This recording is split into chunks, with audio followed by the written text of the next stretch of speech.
Hi, I'm Dawn from the International College of Energy Healing, and I haven't done a crystal video for a while, so I thought it would be a good time to do one. And this week I've been teaching Reiki, and we've been talking about how to activate heart energy for ourselves and for our clients. So we're going to explore that a little bit more, and we're going to cover how crystals can help us. Now, I have a couple of mantras that I'm famous for saying. One of those is, always come from love. Now, I've been at this for a long time and I don't always follow my own advice. But it's a place that I try to come from in all my interactions, including interactions between me and me. Our souls only come from love, so in order to be guided, we need to match that vibration. Now, paying attention to our heart is not just a new age wishy-washy thing. There's real science that's telling us that the interactions between our heart and our brain are not really what we've been led to believe. For the longest time, we've been told that our brain sends orders to the heart, and that's true. However, what we didn't realise but do now is that our heart sends far more signals to our brain than the other way around. And these signals have a significant effect on brain function. According to the HeartMath website, the effect of heart activity on the brain function has been researched extensively over about the past 40 years.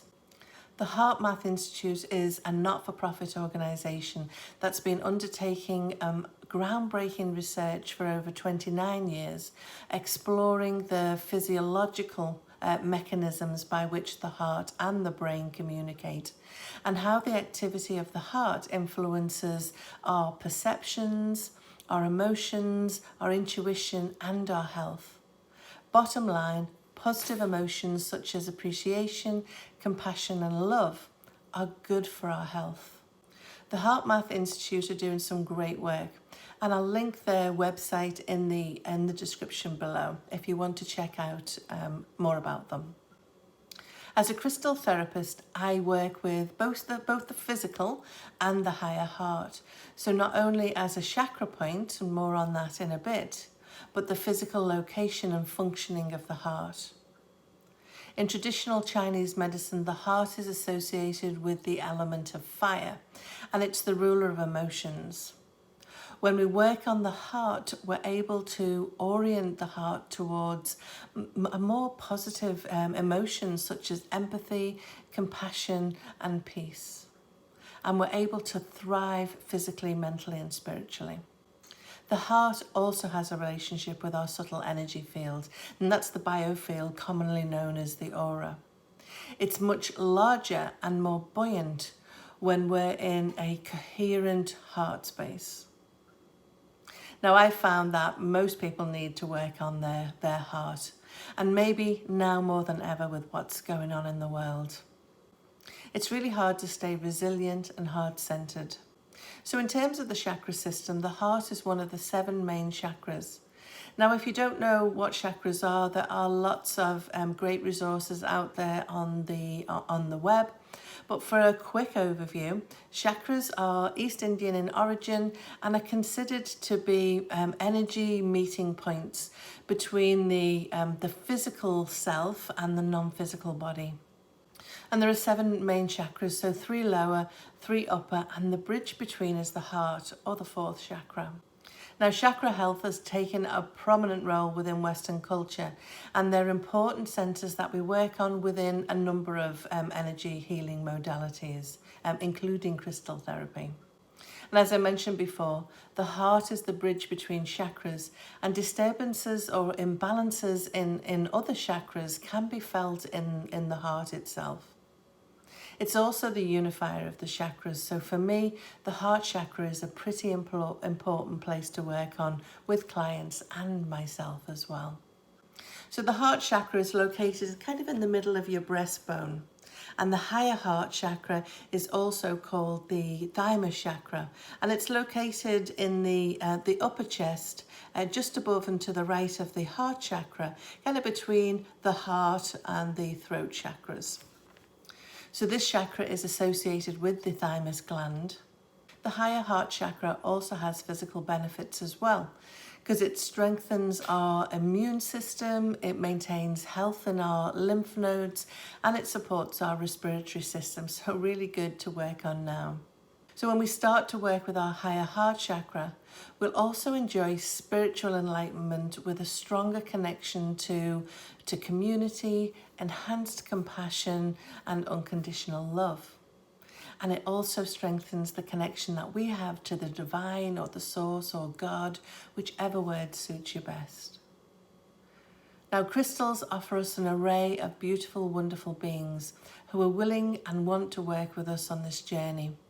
And I'm going to share with you some of my favourite heart-opening crystals and some ways that you can work with them. Now, one of the best books that I've found all about using crystals to open and strengthen your heart is one by Nicholas Pearson, and it's called Crystal Healing for the Heart. I will link it in the description below. He has many wonderful exercises in this book, and I will be taking you through one of those at the end of this video.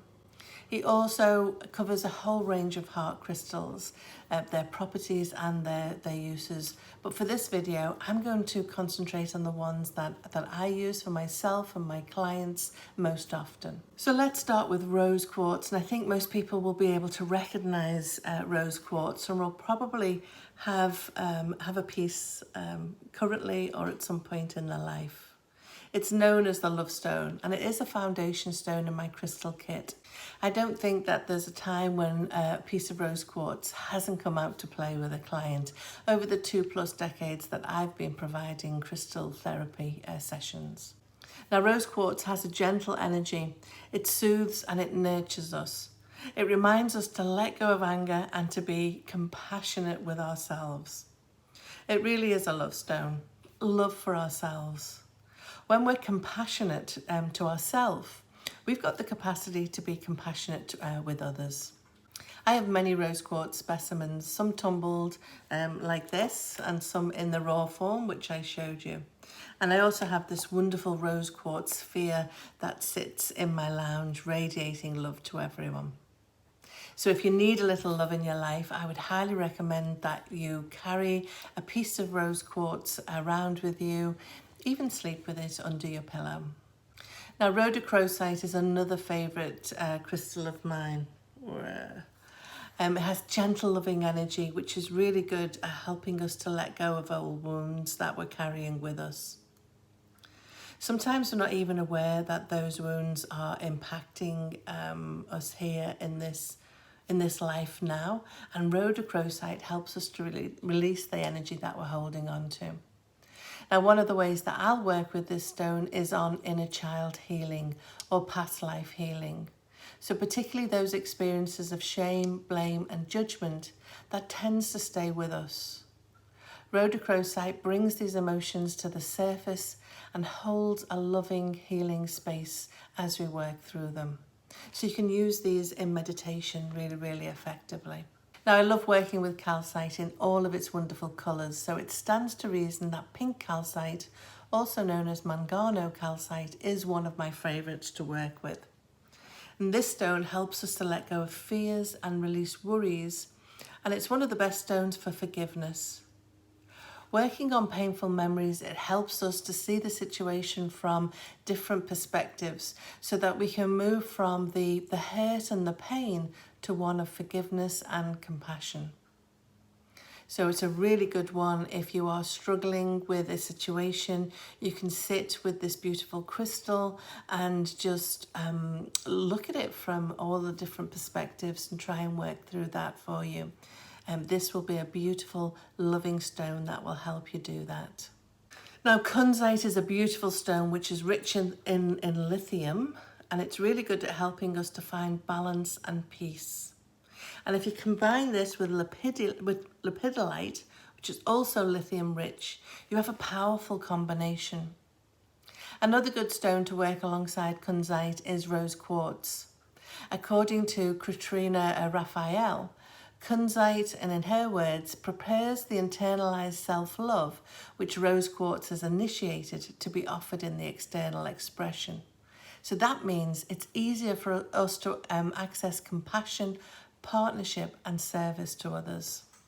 And finally, I want to introduce you to watermelon tourmaline, which is one of my favourites, if not the favourite. Well, as much as you can have a favourite child or a favourite animal. Now, I've been wearing this piece of watermelon tourmaline for about 20 years, and it was gifted to me by a lovely friend called Debbie from the UK. I can honestly say that I rarely take it off. For me, watermelon tourmaline is a constant reminder to come from love, my mantra. And it was pointed out to me that I gently rub this stone when I'm having a difficult or emotional conversation.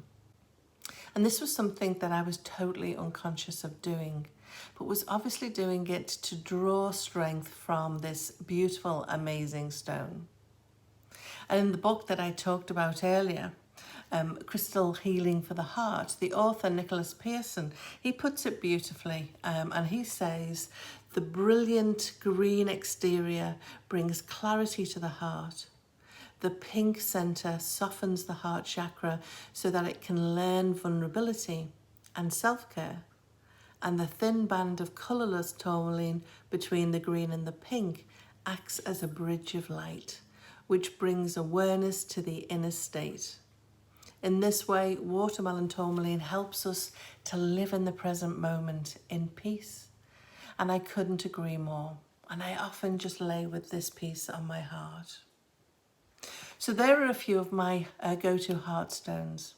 Of course, there are others that I might also use, but I picked out a couple of the ones that I use most often. If you've got a favourite heart stone, I'd love to hear about it in the comments below. So next, let's do a little exercise from the book Crystal Healing for the Heart.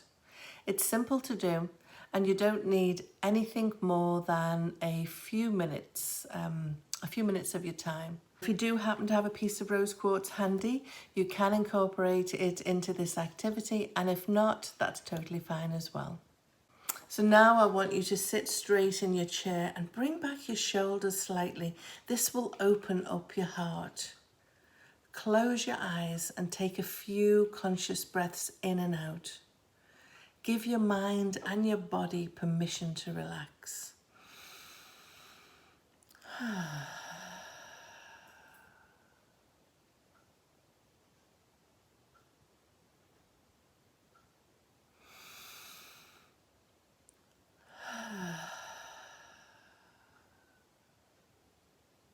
When you feel the tension releasing, go inward.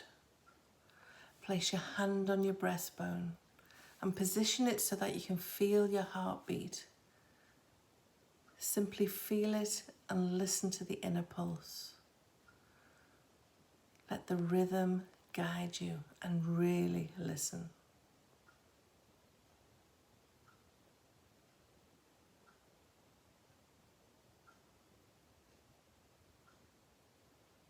And when you have that rhythm, gently tap along with your hand on your chest.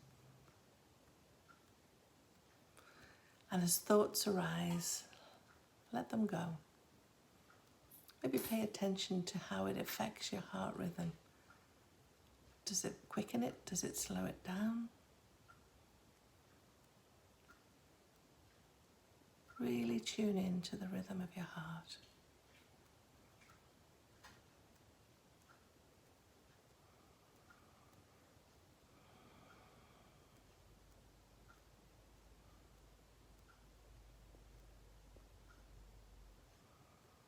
And do this for as long as you want.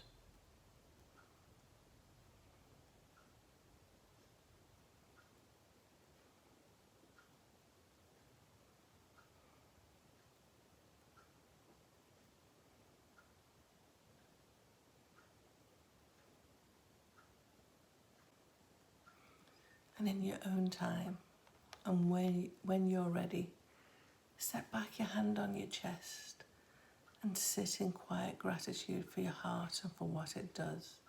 And if you have a piece of rose quartz, you can place it under your hand so that it makes a connection to your heart space.